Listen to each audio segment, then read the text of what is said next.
बनेगा, हम सब भूखे रह जाएंगे। हम तो पानी दे रहे हैं ना भीम, अब तुम्हारी ही काबिलियत नहीं है पानी लेने की तो हम क्या करें? तुम्हारा बर्तन तो तुमसे भी ज्यादा होशियार है, हम तो तुम्हें पानी दे ही रहे हैं। आओ दिखाओ अपनी होशियारी अपने बर्तन पे और जमा करो पानी। भीम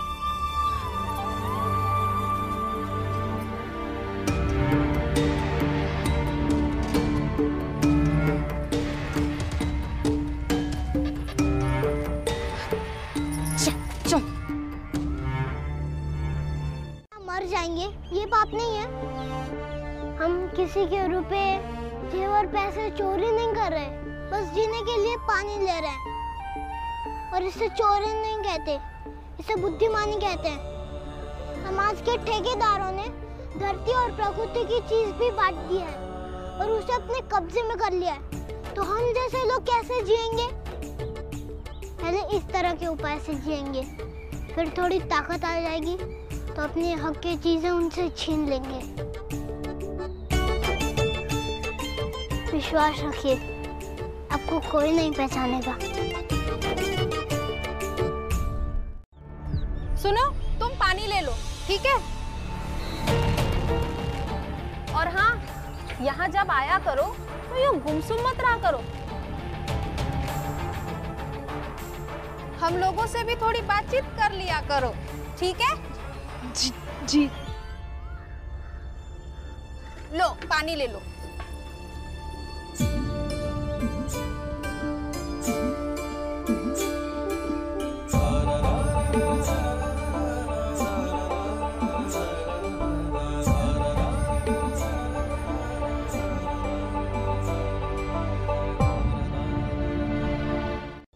मुझे ये चाहिए बस। हाँ तो 5 आने दे और ले जा।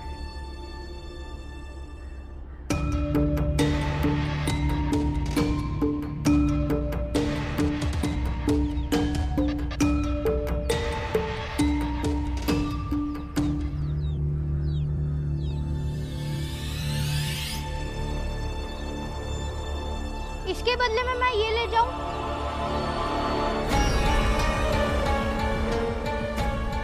हाँ ले जा ले जा।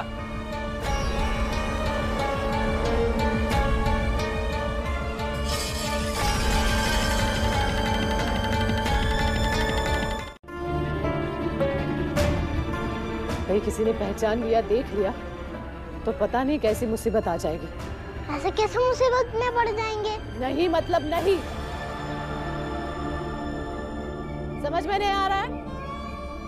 तुम्हारी शादी हो जाएगी ना तो अपने पत्नी को पहनाना ऐसी साड़ी और फिर जहाँ चाहे वहां भेजना उसे।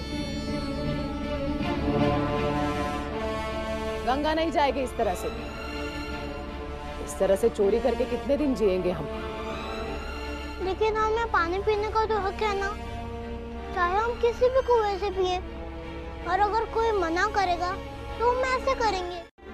दीदी, मैं इनके सेठ जी के पास जाकर पूछ कर आती हूँ कि बच्चों के बाबा कब आएंगे, कहाँ है, कुछ पता चला है क्या? लेकिन तब तक आप बच्चों...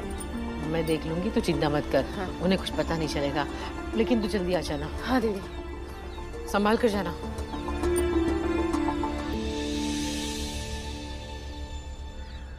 पोशाक बदलने से इंसान तो नहीं बदलता, लेकिन लोगों का नजरिया बदला जा सकता है। बाबा यहाँ पास में होते तो इस मामले पर बात करता।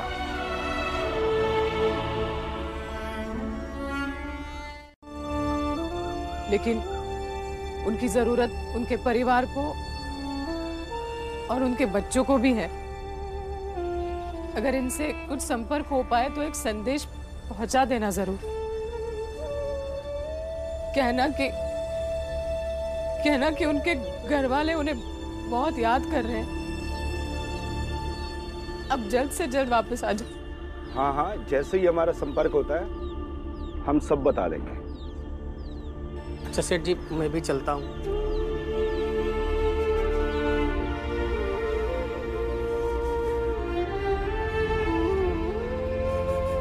करते पैसे लेते वक्त तो नहीं पूछते, हमारी चौखट पे आते हो तब तो ये सवाल नहीं करते।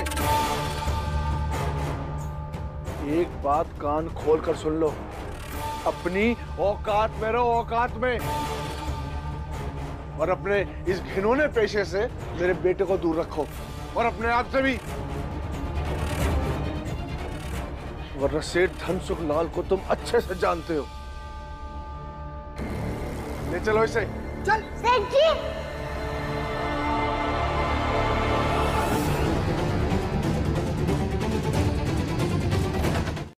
और हम अपने पेशे की बेइज्जती बिल्कुल बर्दाश्त नहीं कर सकते।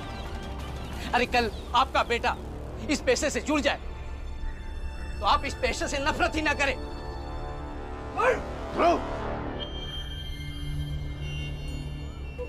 हेकड़ी निकाल दूंगा तुम सबकी, छोड़ूंगा नहीं किसी को भी। गुस्से से नहीं, प्रेम से आपका बेटा आपके पास आएगा।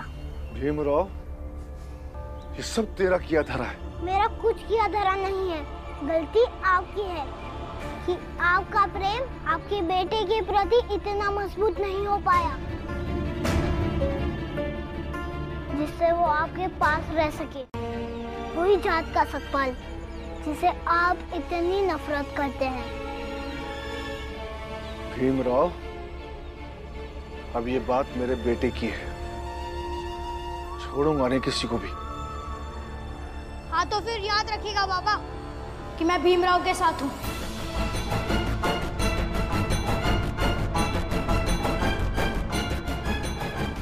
चल मंगेश। बेटा, अब फैसला सोच समझ कर लेना। चलो। अम्बेडकर के जीवन की संघर्ष यात्रा एवं गौरव गाथा पूरे आदर के साथ घर घर पहुंचे और उनके योगदानों से सभी संपूर्णता में परिचित और आह्लादित हों। जी वो व्यापार करने कहीं दूर गए हैं, इसलिए। लेकिन हुजूर, बेटी के शादी वाले दिन कोई व्यापार करने कैसे जाएगा, कुछ समझ नहीं आया। जितना मैंने इंडिया और यहाँ का लोग देखा है, बहुत भावुक होते हैं। फिर वो अपनी बेटी की शादी के दिन व्यापार करने चला गया। लेकिन मेरे बाबा भावुक होने के साथ साथ व्यवहारिक भी हैं। मंजुला दीदी की। झूठ बोलता तुम। एक रिटायर्ड सूबेदार का बेटा कभी झूठ नहीं बोलता। अरे साहब, आप चुप रहो। तुम्हें पता है सूबेदार का पोस्ट कितना जरूरी होता है, उसका इज्जत करना चाहिए।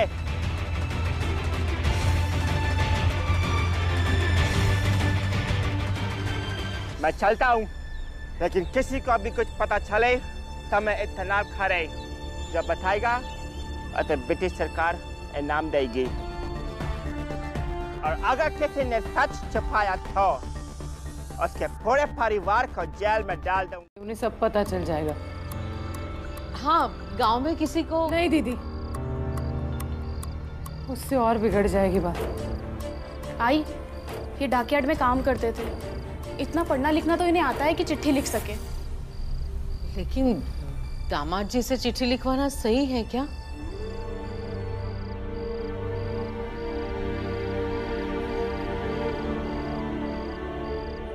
हाँ,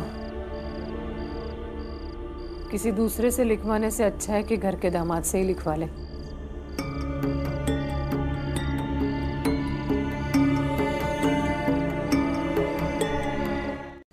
ये तो कहने की बात है। अरे बेहोश करने के लिए मारने की क्या जरूरत है? वो क्या कहते हैं, वो जड़ी बूटी है ना, वो सुना देंगे, फिर वो बेहोश हो जाएगा। फिर उसे रातों रात उठा के वो आके घर छोड़ दीजिएगा। तो ठीक है, आज रात को कोशिश करते हैं।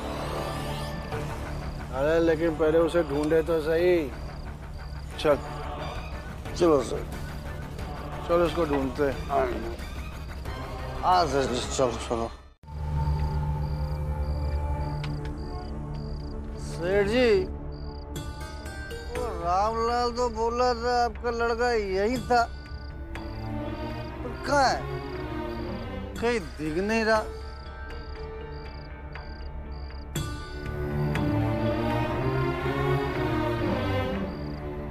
देखेगा कैसे? वो मेरा बेटा है, बहुत दिमाग चलाता है, कहीं और सो रहा होगा।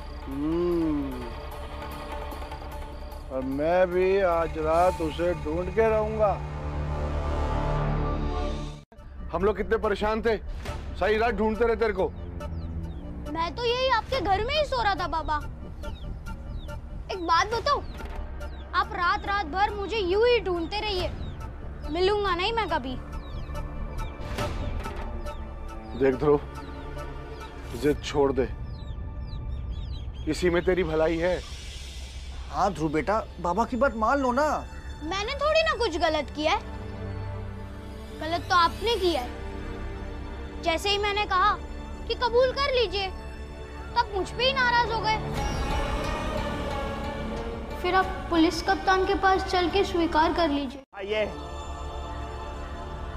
अब देखते हैं भीमराव कि कैसे तुम्हारा परिवार बच पाता है।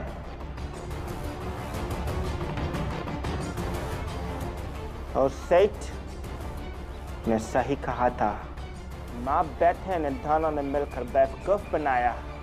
अरे साहब, सबसे बदमाश तो छोटा वाला है। इन सब की बदमाशियां निकलेगी।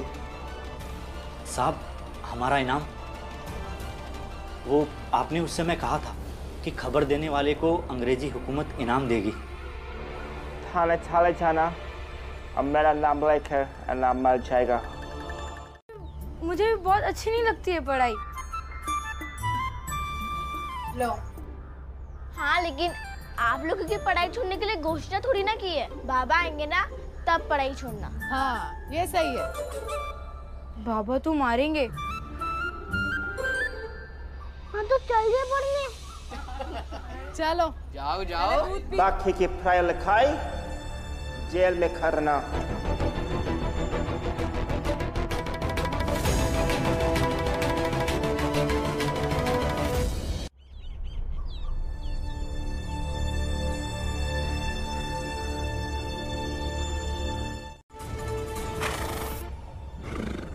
कोई पढ़ा लिखा है घर पे तो पढ़ ले।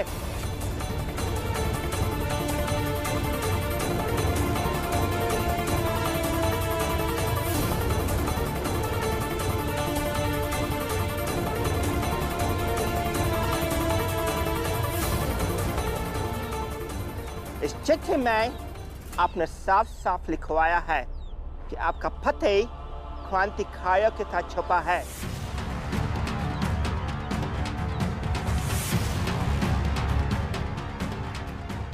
और आपने एक बड़े अधिकारी से मदद मांगी है।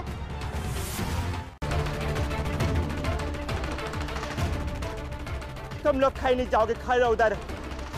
मेरा सिपाही उसको पकड़ के ला रहा है, तुम सबको साथ ले चलेंगे।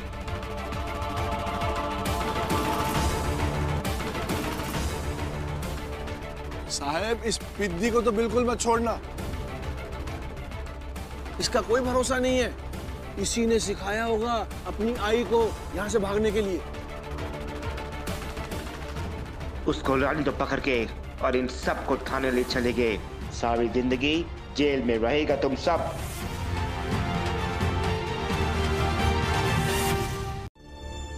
मैं चुप ही हूँ बाबा, मगर मुझे भीम ने नहीं बरगलाया है।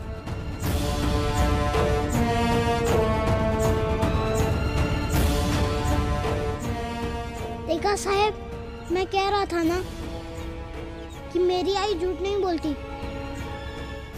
ये देखिए, मेरे बाबा के बेगुनाही के कितने सबूत हैं। लेकिन वो चिट्ठी, उसमें साफ साफ लिखा है। चिट्ठी का क्या है? अगर मैं आपको लिख कर दे दूंगा कि ये सेठ जी और चाय वाले मंगेश काका विधोई हैं, तो आप मान लेंगे। गवाही दी थी कि बाबा व्यापार करने गए, तो ये क्या बोल रही है आई?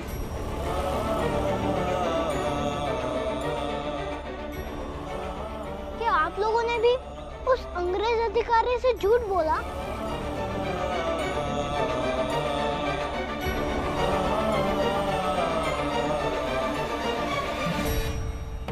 बोलिए ना।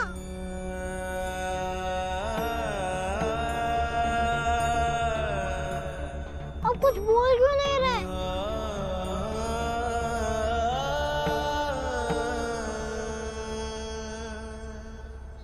बचेंगे। और अगर ये ऐसे ही चलता रहा तो कल को हमारे और तुम्हारे बेटे भी इसको देखकर बाजा बजाने की जिद करेंगे। मैं तो कहता हूँ सेठ को छोड़ो, हम लोग इसे यहाँ से उठाकर ले चलते हैं। चलो चलो।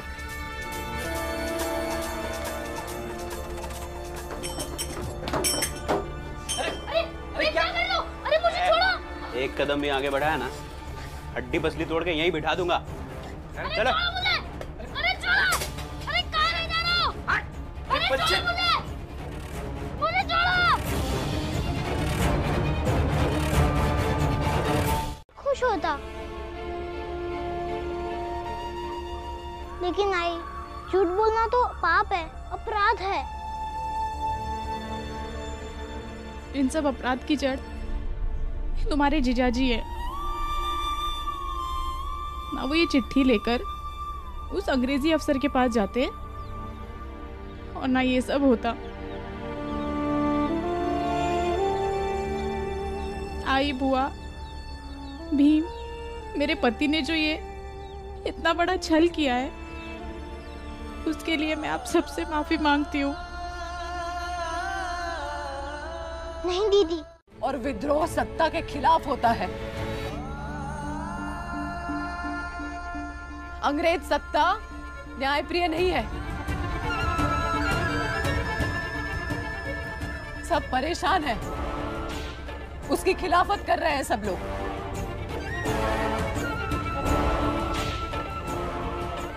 इस सब में ना जाने कितनी जानें चली गई है, कितने लोग मर गए हैं।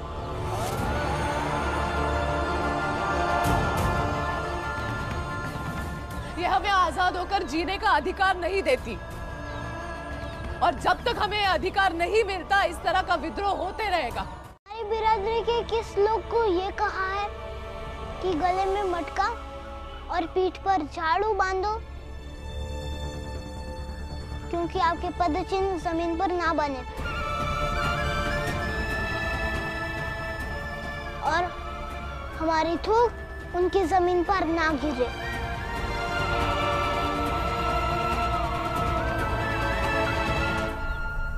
बाबा को तो पहले इन ऊंची जात वालों से लड़ना चाहिए। इन्होंने हमारे जीवन का सारा अधिकार छीन लिया है। भीम सही कह रहा है। और लड़ाई दोनों एक साथ हो सकता है। मंजुला दीदी की शादी तोड़ने के लिए मैं घर छोड़कर चले गया तो आई ने मेरा विरोध किया, मगर बुआ बताती है कि मैं जितने दिन बाहर था रोज आई ने मेरे बारे में पूछा। तो ये भी तो प्यार ही हुआ ना। और रहा सवाल कोई कुछ करे तो दिल में गुस्सा पैदा होने का, तो उसका जवाब मैं देता हूँ। जितना बड़ा पाप किया है पश्चाताप भी उतना ही बड़ा होगा।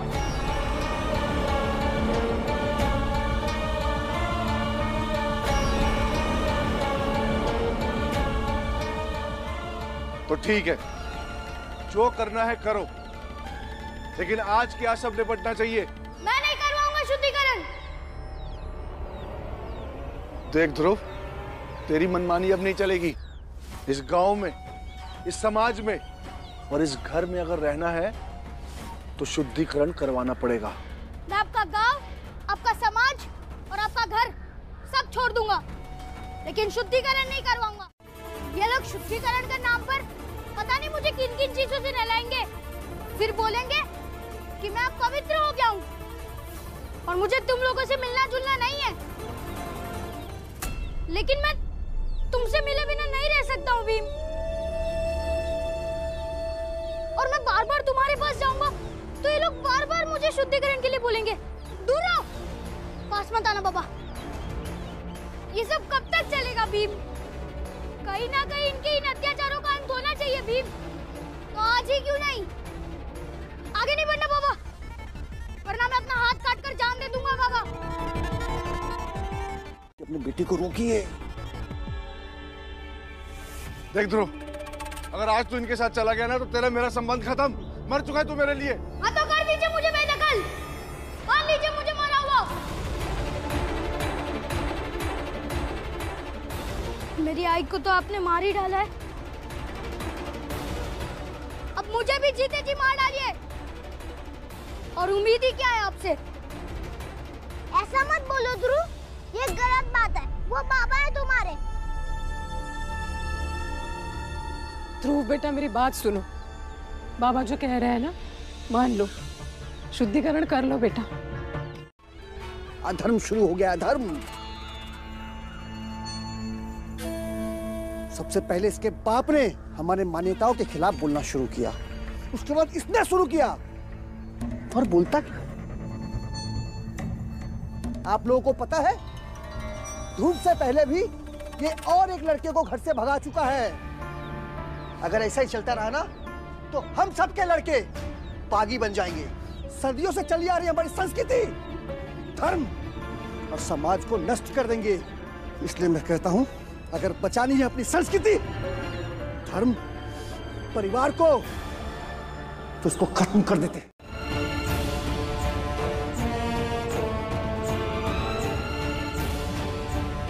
ना रहेगा बांस, 9 बजेगी बांसुरी। क्या कहते हैं आप लोग? क्या कर रहे हो आप? इसे खत्म कर देते हैं। मेरे बच्चों को कुछ मत करना, मैं इन्हें लेके चली जाती हूँ। मेरे बच्चों को हाथ मत लगाना। कोई वहां से नहीं हिलेगा।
आओ, जिसे अपने ताकत पर गुरूर है, आज मौका मिला है तो सबको बता ही देता हूं।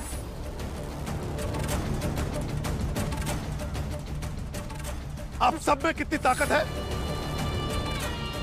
और मुंह पर लोग खराब हो जाएगा, क्योंकि आपके बेटे ने उन लोगों का हाथ पकड़ लिया है जो नरक लोग के राही हैं। ऐसे बेटे का क्या राह निहारना सेठ जी। एक ही रास्ता बचा है सेठ जी, दिल पे पत्थर रख लीजिए और बेटे की दाह संस्कार की तैयारी शुरू कर दीजिए। मंगेश, चलिए मेरे साथ कुछ बात करनी है।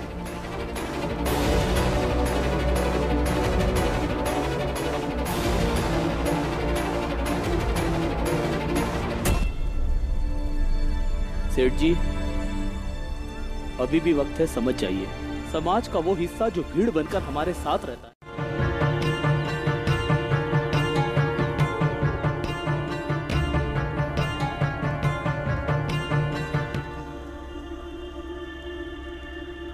मुझे ऐसे लगा कि मेरी बेटी की शादी हो गई।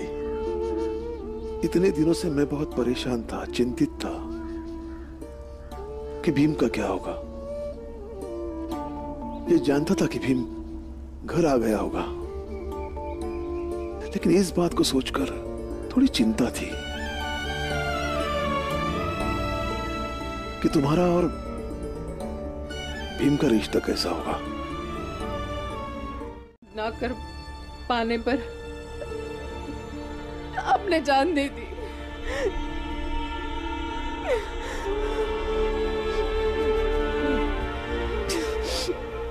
बाद में पता चला कि वो कोई उन्हीं का आदमी था जिसको किसी ने मारकर खंडर में डाल दिया और गांव में शोर ऐसे मचा दिया कि राम जी ने खंडर में अपनी जान दे दी।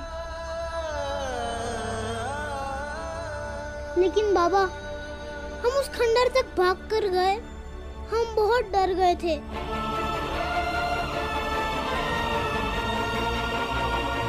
याद रखना, भावुक होना, प्रेम रखना, ये सब अलग बात है, लेकिन व्यक्ति को अंदर से मजबूत होना चाहिए, क्योंकि जीवन का सफर अकेले का होता है, सिर्फ अकेले का।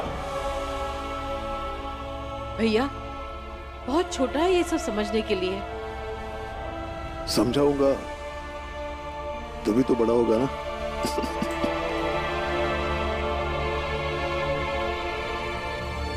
खैर, यहीं रखिए, अंतिम संस्कार की पूरी विधि यहीं की जाएगी, इसी रामजी सतपाल के घर के सामने, ताकि इसे शर्म आए कि इसके साथ देने भर से कोई जीवित आदमी कैसे मर जाता है।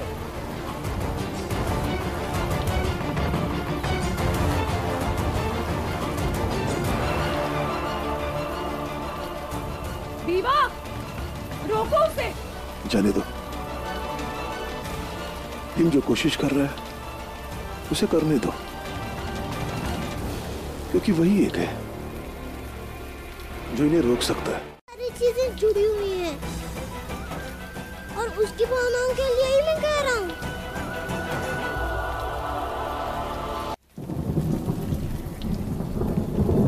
भीम, इन्हें जो करना है करने दे, तू चल।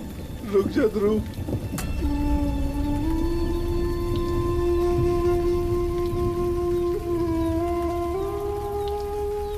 मान जा बेटा, अपना शुद्धिकरण करवा ले, फिर हम मिलके घर चलते। बाबा परेशान मत हो, खुश हो जाओ कि आपका बेटा अपनी आय के करीब जा रहा है, और करीब चला जाओ।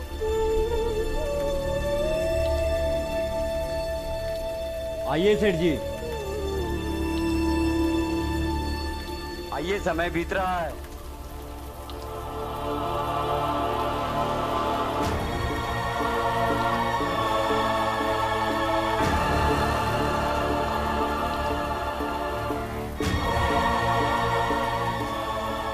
चल यहाँ से ध्रुव।